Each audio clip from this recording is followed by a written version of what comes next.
Comienza el Cenáculo.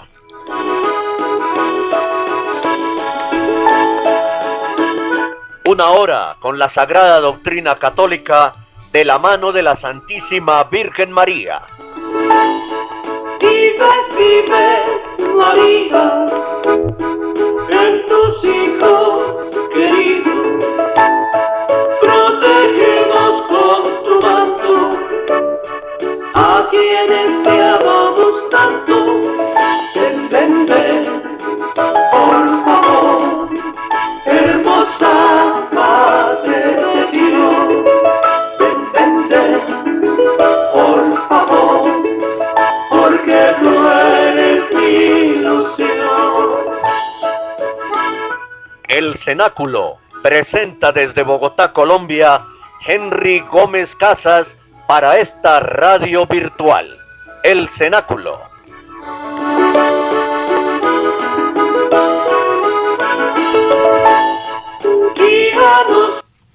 En los últimos cenáculos pues hemos venido trayendo una serie sobre el tema del falso ecumenismo, una serie de entregas de programas sobre el falso ecumenismo a propósito de la propuesta pública que hiciera en el Vaticano el señor Simón Peres, expresidente de Israel, Premio Nobel de Paz de 1994 al Papa Francisco, en el sentido de invitarlo a liderar la única religión mundial, la ONU de las religiones, las Naciones Unidas de la religión. Usted seguramente se ha venido escuchando los programas de estos días de El Cenáculo. Usted estará haciendo su propio discernimiento, que también es a lo que lo invitamos hoy. Y vamos a iniciar el programa de hoy del Cenáculo con este tema nuevamente y con la carta, el videomensaje que le envió el Papa a las personas reunidas en esta ciudad de Amberes, en Europa, de diferentes religiones, pidiéndoles que tomen como bandera el tema de la paz en el planeta. Esa fue la propuesta que le hizo el señor Simón Peres al Papa Francisco, que liderara un gran movimiento mundial de las Naciones Unidas de las religiones en pos de la paz mundial. Y el Papa ya le escribe una carta a estas personas reunidas en Amberes, diciéndoles que hay que mirar en esa línea, invitándolos a caminar hacia el tema de la paz. Podemos hacernos una pregunta en este momento. ¿Hay que seguir promoviendo este falso ecumenismo, denominado así, o debemos enseñar apologética?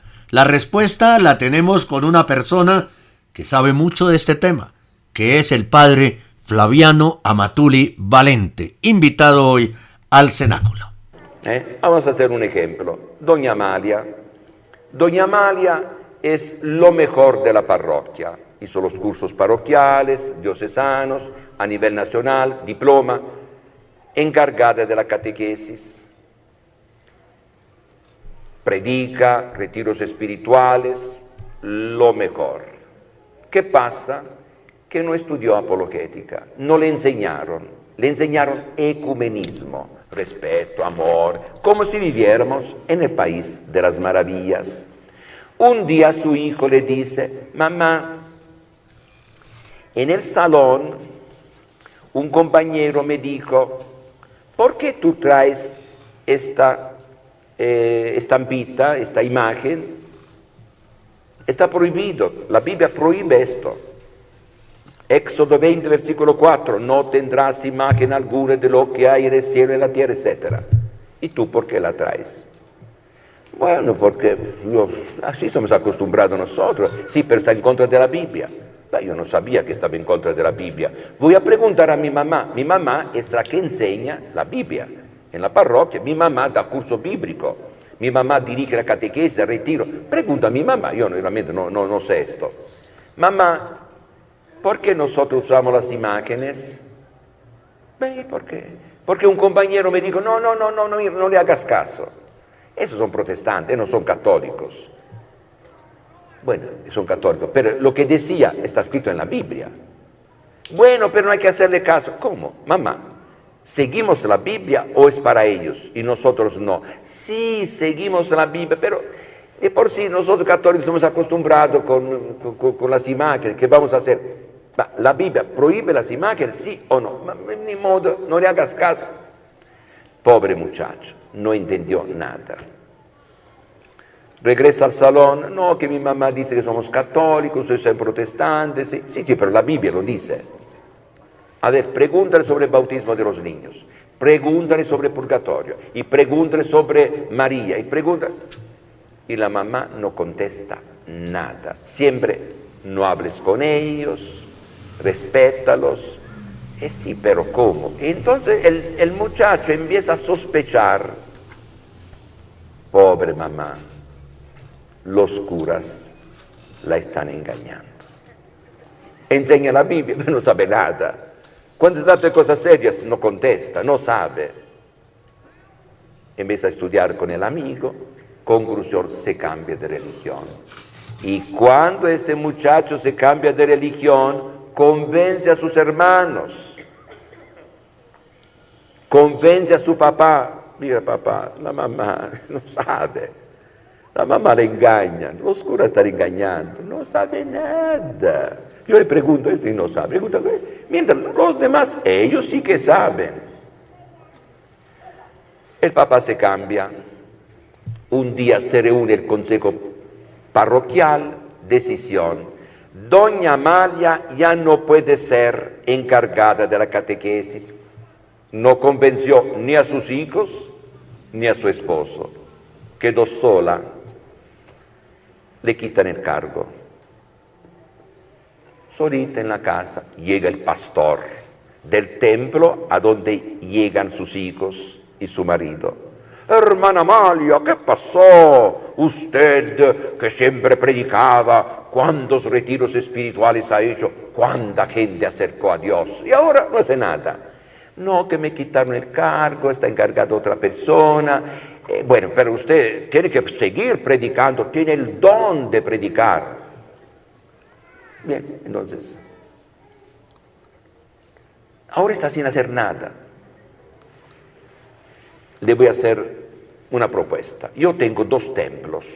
Un templo en otro pueblo para allá, un grande, bonito, pero un templito chiquito en esta colonia. Caben máximo 50 personas. Ahora van 20, 25. De todos modos, con 20, 25 personas, yo gano, pagando la luz, pagando todo, 5,000 pesos mensuales. Pero si usted toma, digamos, la dirección de este templo, usted se vuelve pastora de este templo, yo le voy a enseñar algún detalle, ¿no? Pero usted lo que sabe está bien, algún detalle. Pastora del templo, se lleva unos 20, 30 católicos que la estiman, seguramente puede ganar cada mes 10, 15,000 pesos. ¿Qué le parece? A propósito, el cura, ¿cuánto le pagaba por...? Nada. ¡Oh, qué pasó! No, trabajando conmigo, basta que usted me dé el 10%, el sagrado diezmo, 10% a mí. Lo demás es para usted. Usted gana 10,000 pesos, entonces tiene que dar 1,000 pesos a mí. El 10%. Usted trabaja, yo trabajo, cada quien trabaja, todos trabajamos. Y doña Amalia, que siempre ha dicho que todos buscamos al mismo Dios, que son hermanos nuestros, que nos amamos, que en el fondo no hay gran diferencia entre nosotros y ellos. Doña Amalia, la grande predicadora, se cambia de religión. Y por eso en este momento tenemos mucha gente que tenía cargo en la iglesia, que ha estudiado, está preparada mal, preparada según este sistema, sin Biblia, usando el texto de la Biblia, no los cursos así nomás, sin usar el texto, sin Biblia y sin apologética, defensa de la fe. Y en lugar de la defensa de la fe, se le dio ecumenismo, como si hubiera una invasión, en lugar de hablar de defensa nacional, defensa del territorio nacional, se dijera, hay que aprender a convivir, entren, están invadiendo ciudades, pasen, vamos a convivir. el padre Flaviano Amatuli Valente, sacerdote italiano residente en México, quien ha estado dedicado todo el tiempo, toda su vida sacerdotal a la apologética, a la defensa de la sagrada doctrina católica.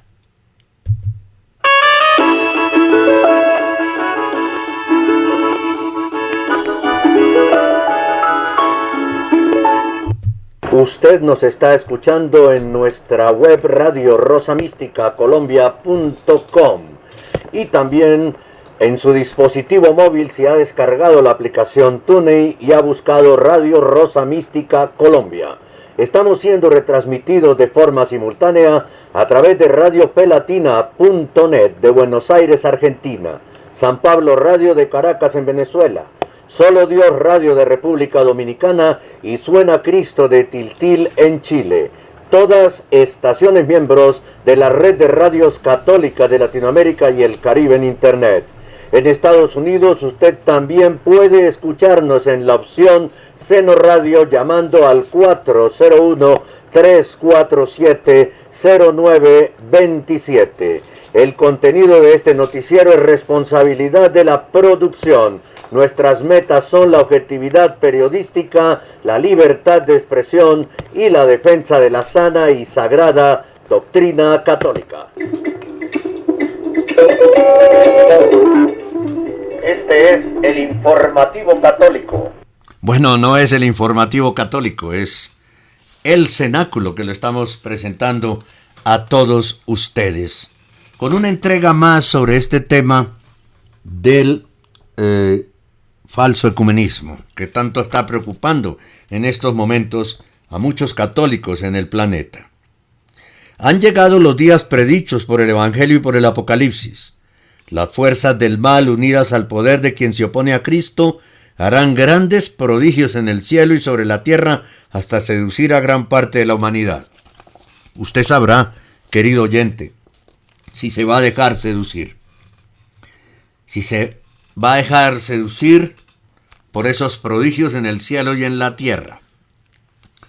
Permanezcan firmes en su heroico testimonio de Jesús y luchen conmigo contra la fuerza poderosa de aquel que se manifestará como el enemigo de Cristo. En estos tiempos de purificación, muchos son desviados por otras palabras. De hecho, mi adversario logra seducir aún a los buenos con falsas manifestaciones sobrenaturales para llevar a todas partes al engaño de la confusión. Logrará obrar muchos prodigios que engañarán inclusive a las almas de los buenos. Ustedes permanezcan en el refugio de mi corazón inmaculado y escuchen allí la palabra de Dios que la Iglesia custodia, interpreta y anuncia. Esto es aparte de uno de los mensajes de la Santísima Virgen al Padre Gobi. Al presentarse este sin ley con el poder de Satanás, hará milagros, señales y prodigios al servicio de la mentira. San Pablo nos dice, en su palabra, dice, ¿no recuerdan que se lo decía cuando estaba con ustedes? Además, ¿saben lo que ahora detiene al misterio de la maldad de manera que se manifieste a su debido tiempo? Ya está obrando, pero falta que desaparezca lo que lo retiene. Entonces se manifestará el rebelde que el Señor ha de barrer con el soplo de su boca, y al que destruirá con el esplendor de su venida. Al presentarse este Tinley con el poder de Satanás, repito, hará milagros, señales, prodigios al servicio de la mentira, para engañar y pervertir a todos los que han de perderse, a los que no aceptaron el amor de la verdad que los habría salvado. Por esta razón, les dirige Dios la fuerza del engaño, dejando que crean en la mentira. Así serán condenados al fin todos los que no quisieron creer en la verdad porque les gustaba más el mal. Está en segunda carta de San Pablo a los tesalonicenses en el capítulo 2. Y Mateo 24, pues el Señor en Jerusalén es absolutamente claro cuando dice: no se dejen engañar cuando varios usurpen mi nombre y digan yo soy el Mesías, pues engañarán a mucha gente. Aparecerán falsos profetas que engañarán a mucha gente, pero el que se mantenga firme hasta el fin, ese se salvará. Entonces, si alguien les dice, miren, el Mesías está aquí o está allá, no le crean, porque se presentarán falsos mesías y falsos profetas, que harán cosas maravillosas y prodigios capaces de engañar, si fuera posible, a uno de los elegidos de Dios. Miren que yo se lo he advertido de antemano. Mateo 24 y Mateo 11 y 13. Es tan clara la palabra de Dios, es tan bella la palabra de Dios. En la primera carta a Timoteo, en el capítulo 4, San Pablo dice, el Espíritu nos dice claramente que en los últimos tiempos algunos renegarán de la fe para seguir espíritus seductores y doctrinas diabólicas, y aparecerán hombres mentirosos, con la conciencia marcada con la señal de los infames. Estos prohíben el matrimonio y no permiten el uso de ciertos alimentos, a pesar de que Dios los creó para que los comamos y luego le demos gracias. Así lo hacen los creyentes que conocen la verdad, porque todo lo que Dios ha creado es bueno y no hay por qué rechazar un alimento que se toma dando gracias a Dios. Es santificado por la palabra de Dios y la oración. Rechaza las leyendas vergonzosas, verdaderos cuentos de viejas, y dedícate a la piedad como a tu deporte. 1 Timoteo 4. Son los tiempos predichos por la Divina Escritura como los de la gran apostasía y la venida del Anticristo. Son unos tiempos de gran tribulación y de sufrimientos innumerables para todos, que los llevará a vivir los últimos acontecimientos en preparación de la segunda venida de Jesús en gloria. Un falso Cristo y posiblemente una falsa iglesia. Por lo tanto, la estatua construida en honor de la primera bestia para ser adorada por todos los habitantes de la tierra y que marcará con su sello a todos aquellos que quieran comprar o vender es la del Anticristo. Habrán llegado así al vértice de la purificación, de la gran tribulación y de la apostasía. La apostasía será entonces generalizada porque casi todos seguirán al falso Cristo y a la falsa iglesia.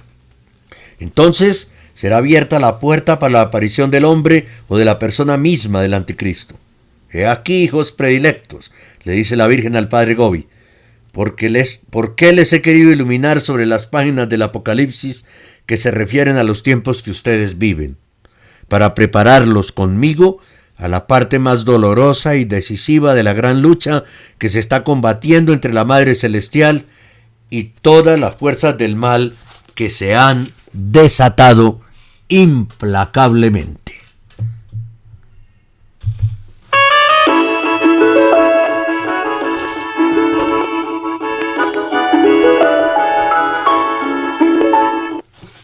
Y continúa la palabra de Dios. San Juan, en la isla de Patmos, en el año 95 después de Cristo, decía en el Apocalipsis, los 10 cuernos son 10 reyes que todavía no han recibido el reino, pero tendrán poder por una hora junto a la bestia. Persiguen todos una sola meta y pondrán su autoridad y sus fuerzas al servicio de la bestia. Apocalipsis 17. ¿Y quién es el mentiroso sino el que niega que Jesús es el Cristo? Este es el Anticristo, que niega a la vez al Padre y al Hijo. Primera de Juan 2:23.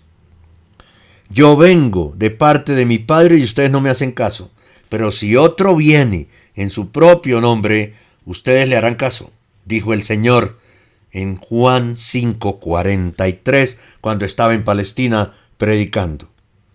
Es el reino que se opone a Cristo, el reino del Anticristo.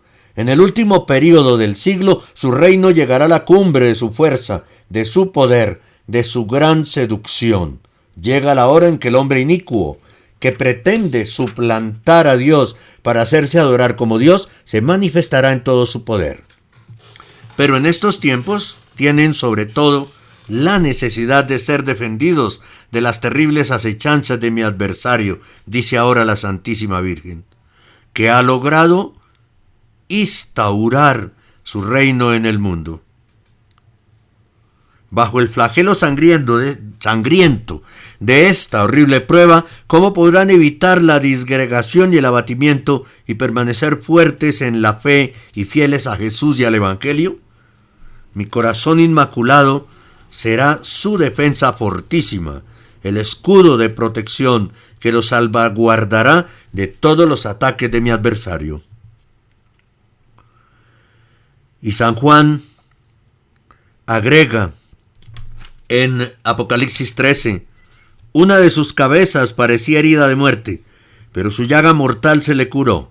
Entonces toda la tierra se maravilló siguiendo a la bestia. Se postraron ante el dragón que había entregado el poderío a la bestia, y se postraron también ante la bestia, diciendo: ¿quién hay como la bestia? ¿Quién puede competir con ella? A ver si ustedes lo adivinan. Las 7 cabezas son 7 colinas sobre las que la mujer está sentada, y son también 7 reyes, de los cuales 5 han caído ya. Uno está en el poder, y el otro no ha llegado aún, y cuando llegue habrá de durar poco tiempo. La bestia que era y ya no es, hace el 8º, pero es uno de los 7, y camina hacia su destrucción. Y entonces la Santísima Virgen, por medio del Padre Stefano Gobi, nos invita, dice: luchen conmigo, pequeños hijos, contra el dragón que trata de llevar a toda la humanidad contra Dios. Luchen conmigo, pequeños hijos, contra la bestia semejante a un cordero. La masonería infiltrada dentro de la vida eclesial para destruir a Cristo y a su iglesia. Para lograr este objetivo, ella quiere construir un nuevo ídolo, es decir, un falso Cristo y una falsa iglesia. La masonería eclesiástica recibe órdenes y poder de las varias logias masónicas y obra para conducir secretamente a todos a formar parte de estas sectas secretas, por lo menos a vivir en su ideología. Así solicita a los ambiciosos con la perspectiva de fáciles carreras, colma de bienes a los hambrientos de dinero, ayuda a sus miembros a sobresalir y a ocupar los puestos más importantes, mientras de una manera engañosa y decidida margina a todos aquellos que se niegan a participar en su designio. En efecto, la bestia semejante a un cordero ejerce todo poder de la primera bestia en su presencia y obliga a la tierra y a sus habitantes a adorar a la primera bestia. Sin rodeos, la masonería eclesiástica llega hasta a construir una estatua en honor a la bestia y obliga a todos a adorar esa estatua. Pero según el primer mandamiento de la santa ley de Dios, solo Dios debe ser adorado y a Él solo se debe tributar culto. Es lo que dice la Santísima Virgen. Y podríamos seguir con mucho más, porque son profecías que podrían llegar a cumplirse, de consolidarse este llamado falso ecumenismo, que hay Dios, ojalá no suceda. Pero vamos a más información que tenemos, porque ahí sí hay información sobre este tema de todo esto que estamos hablando y que tiene que ver con lo que podría suceder si se consolida ese falso ecumenismo.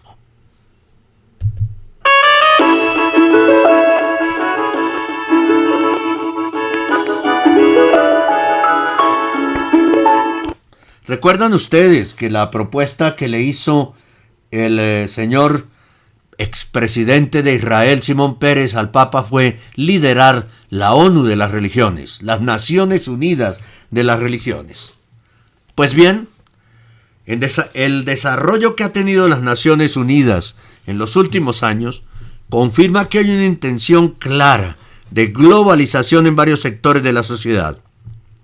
De hecho, con motivo del año 2000, el exsecretario general de la ONU, Kofi Annan, presentó un documento intitulado Informe del Milenio, Nosotros los Pueblos. En él se insiste en visualizar un mundo nuevo mediante la mundialización y formas de gobernar. Uno de los aspectos fundamentales es la centralización del derecho internacional, tratando que los pueblos se incorporen a un sistema legal internacional. De hecho, en la cumbre del año 2000, con motivo de la 55 Asamblea General celebrada en Nueva York en septiembre de ese año, entre los 25 tratados o convenciones multilaterales que los participantes acreditados estaban invitados a firmar, figuraba la Convención Internacional sobre los Derechos Económicos, Sociales y Culturales, la Convención Internacional sobre los Derechos Civiles y Políticos, la Convención para la Eliminación de toda forma de discriminación contra la mujer, CEDAW, que es defensora del aborto y de la eutanasia, de la prostitución, del homosexualismo, del lesbianismo y de toda la ideología de género, y que maneja un gran presupuesto para eso. La Convención sobre los Derechos del Niño y el Estatuto del Tribunal Penal Internacional. La globalización, dijo Kofi Annan, no se refiere únicamente a los mercados más grandes para que sean un éxito. Debemos aprender a gobernar mejor juntos, y propuso solemnemente lo siguiente: hoy les pido a las ONG que sean guías y compañeras, que conduzcan a los gobiernos y los inciten a mostrarse a la altura de los ideales que promueven. Después de pedir a las ONGs que sostuvieran el Pacto Mundial, Kofi Annan no escatimaba esfuerzos para el establecimiento de un orden jurídico internacional bajo la globalización y el holismo que las anima. Más aún, les pidió a las ONGs que hicieran eco a esas orientaciones de las Naciones Unidas, presionando e incluso eludiendo, de ser necesario, a los gobiernos y a los parlamentos nacionales que se opusieran a ello. Por ello, decir miembro de la sociedad civil debidamente cualificado significa un representante de una ONG acreditada. El estatus de ONG es muy elevado ante las Naciones Unidas. El objetivo último es suprimir la democracia. Entre las actividades de las ONG se incluyen la agitación a nivel local, la agrupación por intereses a nivel nacional, la elaboración de estudios para justificar los impuestos globales a través de ciertas organizaciones de las Naciones Unidas como Plan Global, entre otros.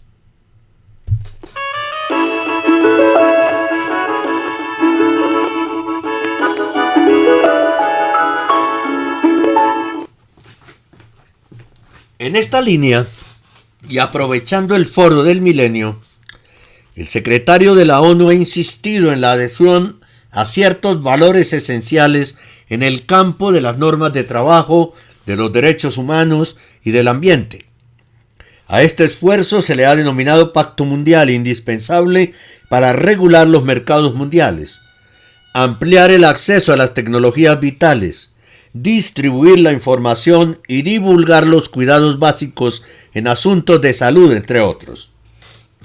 Ya multinacionales de gran importancia que trabajan en la actividad científica, técnica e industrial han suscrito este pacto mundial, entre las que se encuentran BP, Amoco, Shell, Unilever, Volvo, Deutsche Bank, Amnistía Internacional, World Wide Fund for Nature. También hay personalidades como Ted Turner, dueño de CNN, Bill Gates de Microsoft y George Soros. La globalización religiosa también ha estado a la orden del día. La ONU invitó a una cumbre para la paz que reunió a más de 1000 líderes religiosos. La Santa Sede estaba presidida por el cardenal Francisco Arinze, presidente del Consejo Pontificio para el Diálogo Interreligioso. Esta cumbre revela el objetivo de las Naciones Unidas de barrer con todos y con todo, franqueando e invadiendo el lugar más sagrado de las conciencias.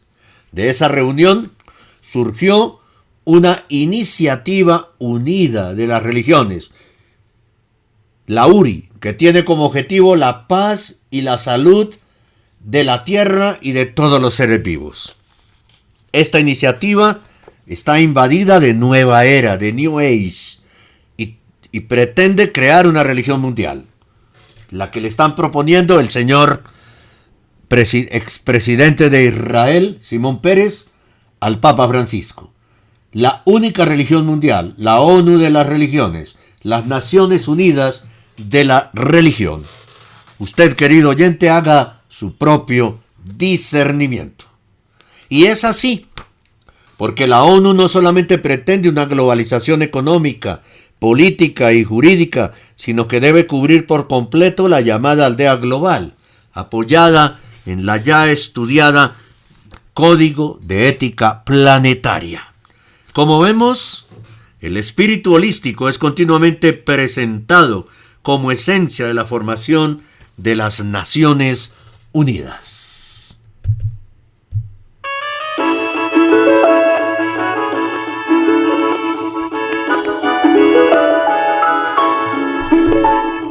Según un informe de la Environmental Conservation Organization de enero-febrero de 1996, la Comisión sobre el Gobierno Global cree que los eventos mundiales desde la creación de las Naciones Unidas en 1945, junto con los avances de la tecnología, la revolución de la era de la información y la nueva conciencia medioambiental global, crearán un clima en el que la gente de todo el mundo reconocerá la necesidad y los beneficios de un gobierno global. ¿Qué tendrá que ver en esto? La encíclica que supuestamente está preparando el Papa Francisco sobre la ecología. ¿Qué tendrá que ver? Porque habla de la nueva conciencia medioambiental global. El gobierno global se basa en la creencia de que el mundo está preparado para aceptar un código de ética civil global, basado en un conjunto de valores fundamentales que pueden unir a las gentes de todas las procedencias culturales, políticas, religiosas o filosóficas. Nuestro vecindario global de prensa de la Universidad de Oxford de 1995 es el que dice esto. Un conjunto de valores fundamentales que puedan unir a la gente de todas las procedencias culturales, políticas, religiosas o filosóficas. Esa es la propuesta del señor Simón Pérez al Papa. Una única religión mundial, las Naciones Unidas de las Religiones, la ONU de las Religiones, con un código de ética planetaria redactado por todos los líderes de las religiones, que da al traste y manda allá donde el Papa llama el lugar del descarte, los 10 mandamientos. Esto es grave, y esto no es que estemos conspirando contra nadie. Es una realidad a puño de lo que está pasando en el mundo, pero que no todos los medios de comunicación lo hablan y lo plantean. En la Conferencia Global de 1998 sobre Gobierno Global, la Comisión hizo pública unas propuestas que tenían que aplicarse hacia el año 2000, con un plazo ampliado hasta el 2009. Vamos a ver qué han logrado. Impuestos globales. Bueno, todavía no.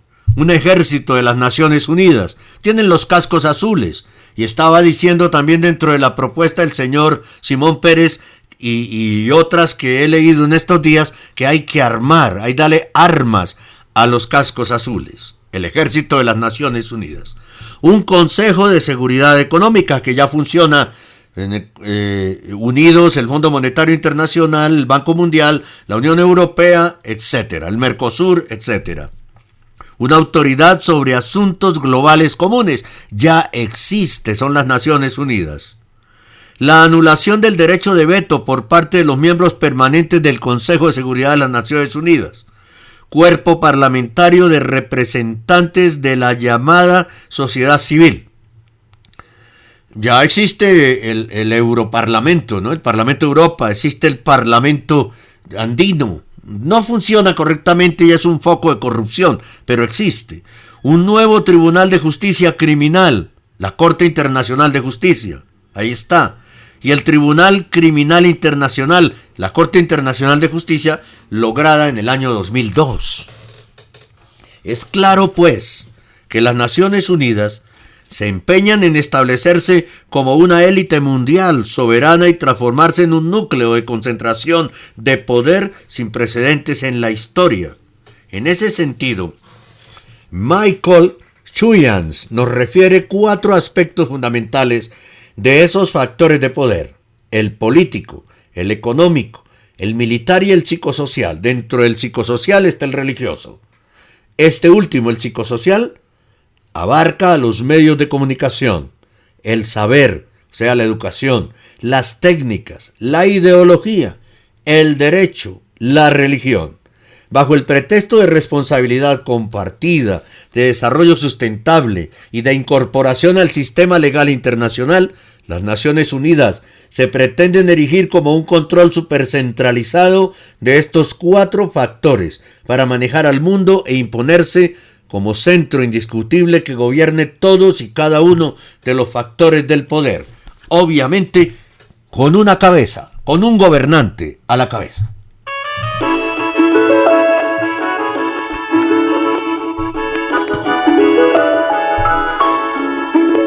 Usted está escuchando el Cenáculo, 1 hora con la sagrada doctrina católica de la mano de la Santísima Virgen María. Si usted quiere comunicarse con nosotros, hágalo en cualquiera de las siguientes formas.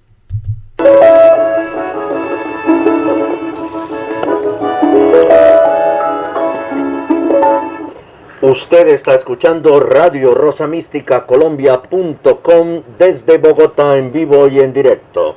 Si quiere comunicarse con nosotros, escriba a nuestro correo rosomístico@yahoo.com o búsquenos y hable con nosotros por Skype, Henry Gómez Casas. Síganos en nuestro Facebook personal, Henry Gómez Casas, o en nuestro Twitter, @El Cenáculo.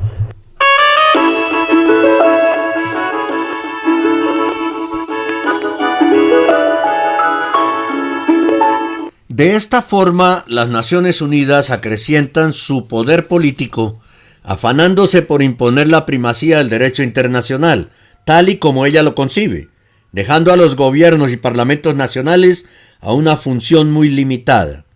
También se propone desarrollar la parte económica con el apoyo de los más poderosos del planeta, la alta finanza internacional, logrando con ello un poder efectivo sobre el derecho comercial y laboral y por extensión de todo el mundo ambiente.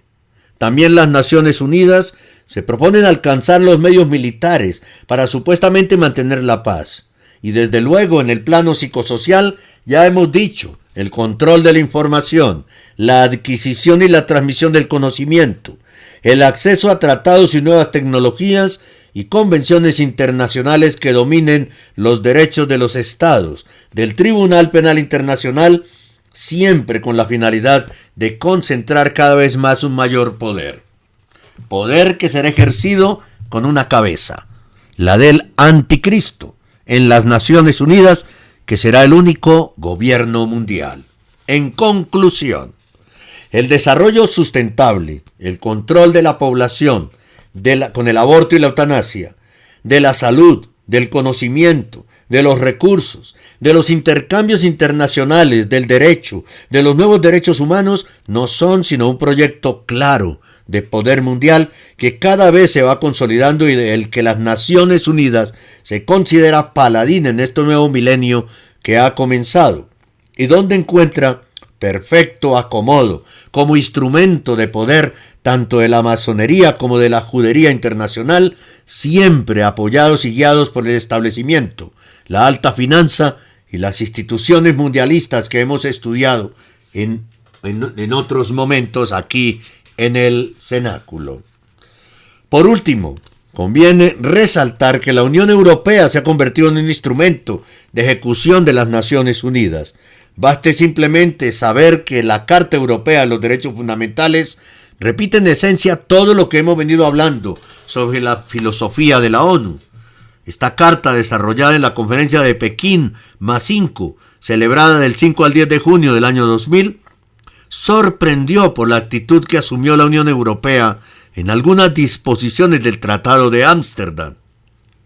Simplemente de entrada se observa que por petición de Francia, la referencia al patrimonio religioso de Europa fue suprimida en el preámbulo y a través de sus artículos se desprenden los lineamientos esenciales explicados en otros párrafos de esa Constitución, del Tratado de Ámsterdam.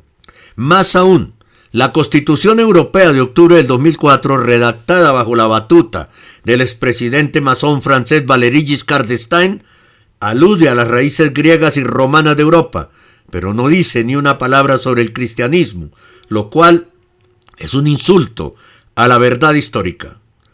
¿O que acaso las grandes universidades y escuelas que engrandecieron a Europa no nacieron de los monasterios y episcopados? Por tanto, no debe extrañar lo que declaró Romano Prodi, presidente de la Comisión de la Carta Europea. El modelo de integración europea es un yacimiento que hay que explotar para el gobierno mundial. Más claro no puede ser. Ya regresamos para ver cómo podría estar aplicándose todo esto al interior de nuestra querida llamada Iglesia Católica.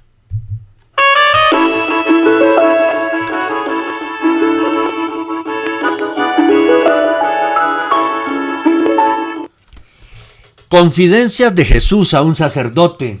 Son 6 libros en 3 tomos, dictados por el Señor Jesús a Monseñor Octavio Michelini, un sacerdote italiano muy pero muy importante, y tiene el aval del obispo de León de esa época, Monseñor Anselmo Zarza Bernal, 22 de noviembre de 1980, obispo de Tlalpan, Distrito Federal. Pues bien, vamos a comenzar con el mensaje del Señor. Son lamentos, son quejas que le da el Señor a Monseñor Octavio Michelini. El 1 de diciembre de 1977 le dice: escribe, hijo, continuemos con el tema sobre mi iglesia. Ella es y lo será una santa, católica, apostólica y romana. En nada de eso cambia ni cambiará nunca con el cambiar de los eventos humanos. Nunca ninguno podrá privarla de sus prerrogativas. Mi iglesia está en el mundo y para el mundo. No es estática, sino que está perennemente en camino. Tiene su caminar con el mundo como el pastor lo tiene con su rebaño. Su misión es netamente misionera. Lo decía también la Virgen al Padre Gobi. Su labor, llevar a toda la gente, es el mensaje evangélico. No es absolutista. Tampoco es del todo democrática, de una democracia pura.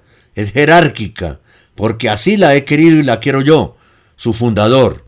La jerarquía forma su espina dorsal. Su gobierno será una forma intermedia entre el absolutismo y la democracia pura. Sus miembros serán todos los bautizados. Al vértice estará el Papa, que en caso de emergencia podrá gobernar solo, teniendo en él todo poder deliberativo y ejecutivo. El Papa, verdadero y directo sucesor de San Pedro, estará al vértice de mi iglesia, que es sociedad perfecta y como tal tiene y posee todos los medios para lograr sus fines independientemente de cualquier otra estructura humana, no pocas de las cuales caerán o serán simplificadas. Cabeza invisible de mi iglesia soy yo, Jesús. Cabeza visible es el romano pontífice, sucesor de San Pedro, a quien se deberá siempre amor, respeto y humilde obediencia por parte de todos, obispos, sacerdotes y fieles, sin distinción alguna. La iglesia está en el mundo, pero es diversa del mundo y jamás podrá identificarse con el mundo, pero no está impedida por su naturaleza de maestra y de madre del mundo en su misión. Una es quien lleva el mensaje y el otro quien lo recibe. Las degeneraciones de la hora actual encontrarán disidentes a muchos fieles, sacerdotes y aún pastores, pero restablecida la verdad y el equilibrio, ahora sacudidos por tantos males, la iglesia regenerada no conocerá disidentes acerca de su naturaleza. La iglesia siempre tendrá oposición. El cuerpo sigue la suerte de la cabeza. Pero las fuerzas y las oscuras potencias del mal jamás prevalecerán sobre ella. Ella goza de la particular presencia del Espíritu Santo que ya la penetra con sus carismas. Hoy las almas carismáticas se van multiplicando por doquier. El carisma siempre ha existido en la iglesia. Los santos fueron todos carismáticos. Siempre que hablo del carisma me refiero al don particular y extraordinario dado a determinadas personas para la comunidad eclesial. No hablo de los carismas comunes participados a todos los cristianos con la vida sacramental. Una descripción espectacular hace el Señor de lo que es su iglesia. Pero también denuncia el Señor lo que denunció Pablo VI, ¿no? Pablo VI lo hizo en 1972 y lo confirma el Señor a través de Monseñor Octavio Michelini el 1 de diciembre de 1977. Hijo mío, prevengo tu objeción, aunque no expresada sí pensada. ¿Por qué entonces, Jesús mío, la Iglesia está tan terriblemente sufriendo por tan innumerables males? Porque en la Iglesia está el elemento humano. Donde está el hombre, ahí está la imperfección. Y si además el hombre, movido por presunción u orgullo, se enreda con Satanás, Satanás se posesiona de él y lo hace un instrumento del mal. No lo olvides nunca. Él es el arremedador de Dios. Todo lo que Dios hace en el bien, Él lo hace en el mal. ¿Por qué, Jesús mío, la Iglesia está tan gravemente enferma? Le pregunta Monseñor Octavio Michelini. Responde Dios, responde Jesús. Porque el humo del infierno ha entrado en ella, oscureciendo las mentes de los que por soberbia así lo han querido. Estos desventurados nunca podrán valuar el incalculable daño causado a la Iglesia. Respondo ahora a otra objeción tuya. ¿Tal vez ha venido a menos la acción del Espíritu Santo? No, hijo, Dios no miente. Dios es fiel a sus promesas. No es Dios que ha venido a menos. El hombre es quien ha faltado a la fidelidad a Dios.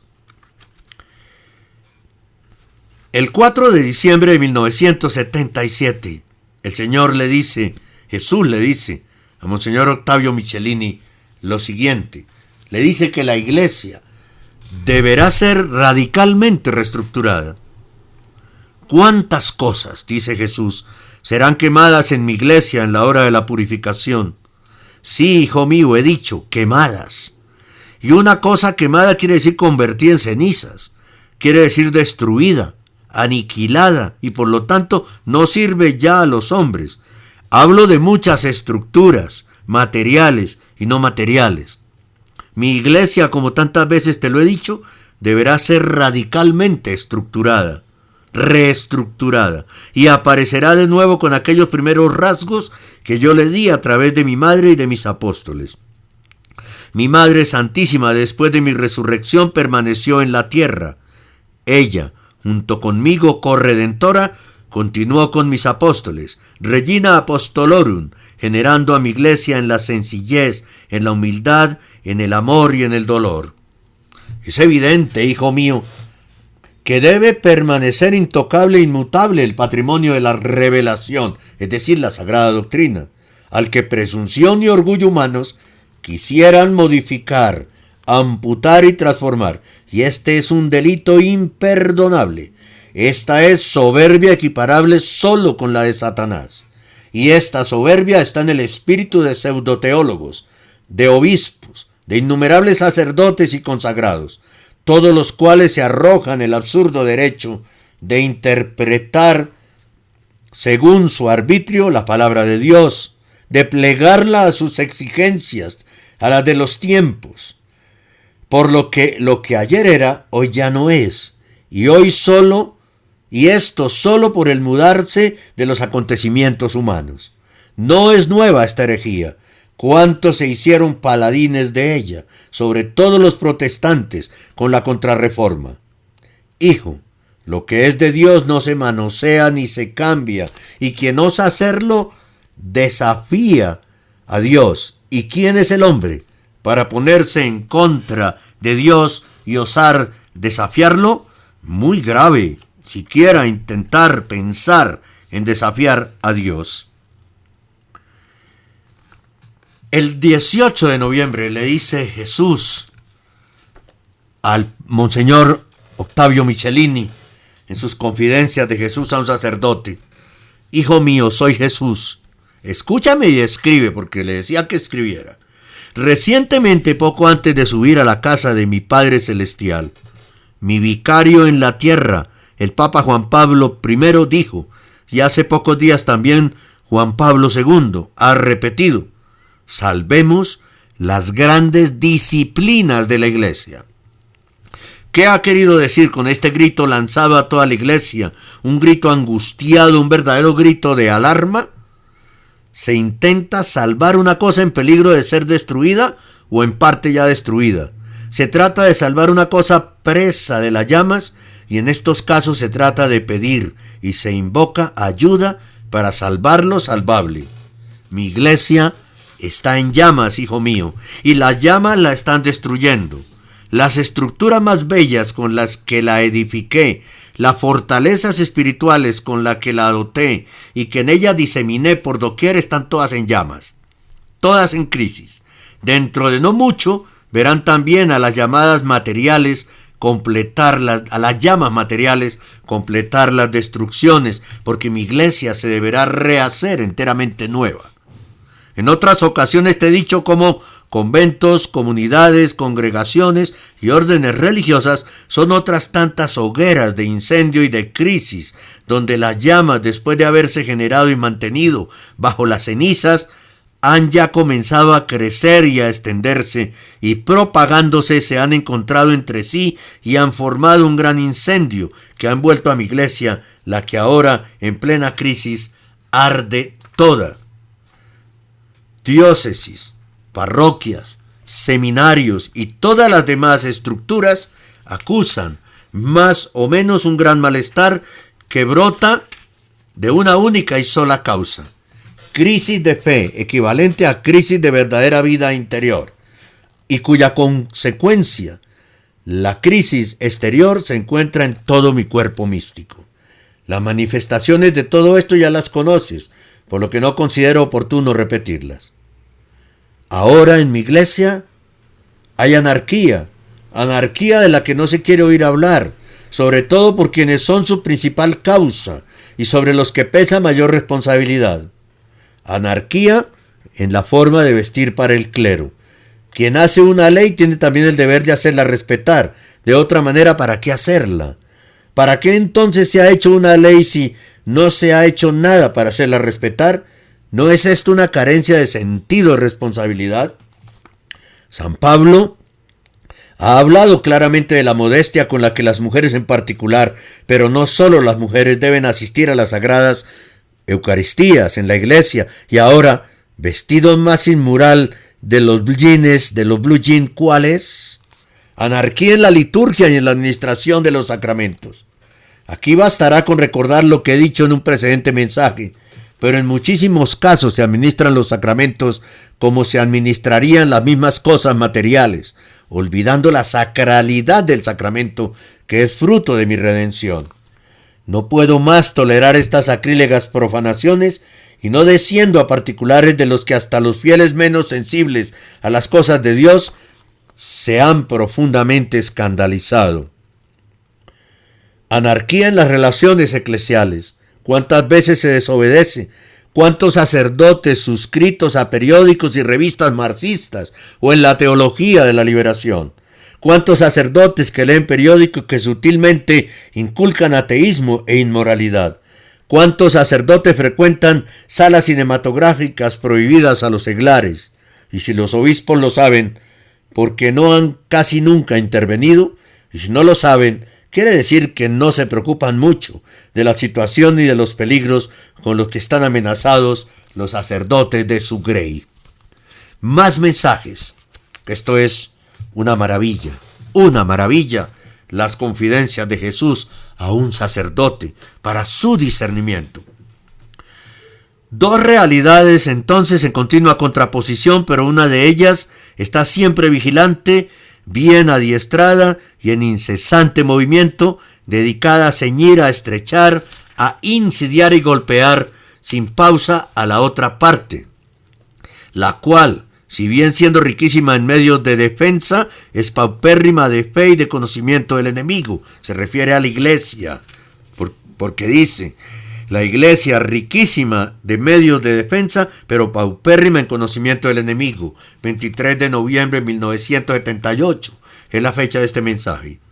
Lógica consecuencia de estos hechos es que los enemigos de la iglesia han logrado penetrar en ella, eliminando defensas, destruyendo fortalezas, insinuándose por doquier y adueñándose de posiciones estratégicas y hasta ocupando no pocos puestos de mando, aún en los más altos vértices de la Iglesia. Esta claudicación hecha de ignorancia, de indiferencia, de apatía y de anemia espiritual es fruto del más colosal engaño del enemigo, el materialismo, el humanismo, que ha oscurecido y está oscureciendo todo y que prepara la hora cuyas señales premonitorias se advierten ya en el horizonte. La Iglesia única y legítima intérprete de las verdades reveladas, dijo el 9 de diciembre de 1978. Hijo, la verdad está en mi Iglesia, y mi Iglesia es la sola y única institución humana que posee este inestimable tesoro que yo le he dado, la sola y legítima depositaria de la revelación, la sola y legítima intérprete de las verdades reveladas, la sola maestra de verdad que tiene en sí la garantía de las verdades que enseña. Por todo esto, le debe ser dado el puesto que le corresponde y que es el de guía de los pueblos y de las naciones.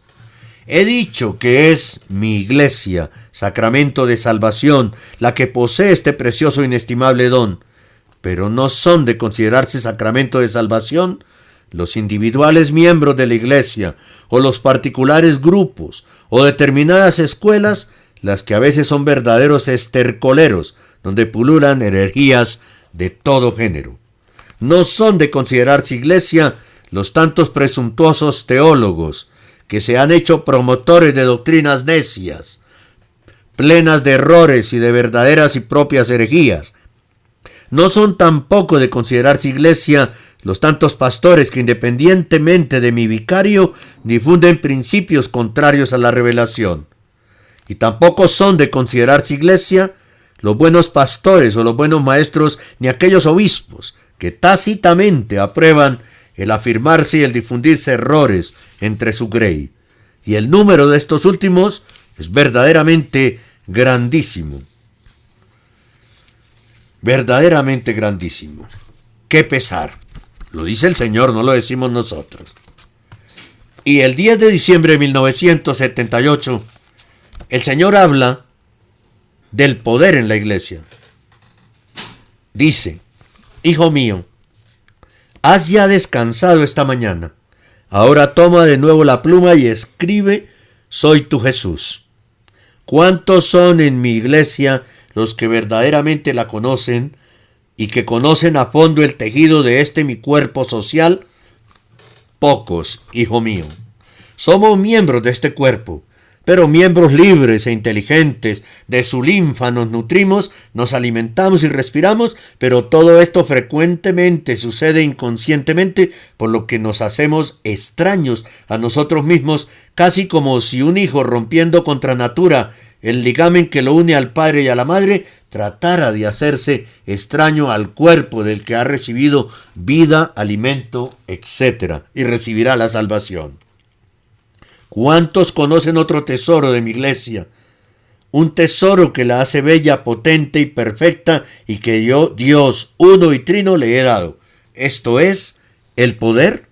Cuando digo que mi Iglesia es verdaderamente sociedad perfecta, porque no le falta nada para ser tal, y que es única en el mundo por la riqueza de sus tesoros espirituales, afirmo una cosa de la que hoy pocos están convencidos. Y la razón de este poco convencimiento es siempre la misma, hijo mío, la crisis de fe en lo sobrenatural. Y si bien la carencia de esta convicción se encuentra más difundida precisamente en la jerarquía, constituyendo una sombra oscura que a los ojos de los hombres resta esplendor a mi Iglesia, ella no por esto disminuye nada en su valor y en su potencia. El poder de la Iglesia. Y podríamos seguir aquí en el cenáculo con muchísima más información de cómo el Señor defiende su Iglesia, de cómo el Señor defiende su doctrina, en estos mensajes maravillosos de las confidencias de Jesús a un sacerdote. Hemos estado solamente con el tomo 3. La medida está colmada. Hay otros 2 tomos para los otros 4 libros. Pues muchas gracias por acompañarnos aquí hoy en el cenáculo.